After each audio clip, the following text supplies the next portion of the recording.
কে নমস্কার। আজ আমি আপনাদের সঙ্গে শেয়ার করব ছোলা ভাজার রেসিপি। তো চলুন, এখানে আমি ছোলা ভিজিয়ে রেখেছিলাম।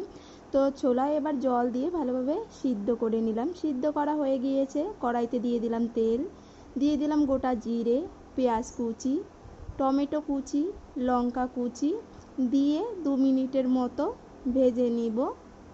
দিয়ে দিব স্বাদ অনুযায়ী লবণ, পরিমাণ মতো হলুদ গুঁড়ো। এবার সবগুলো একসঙ্গে ভালোভাবে মিশিয়ে নিব। দিয়ে দিলাম কাশ্মীরি লঙ্কা গুঁড়ো। এবারে সিদ্ধ করা ছোলা দিয়ে দিব।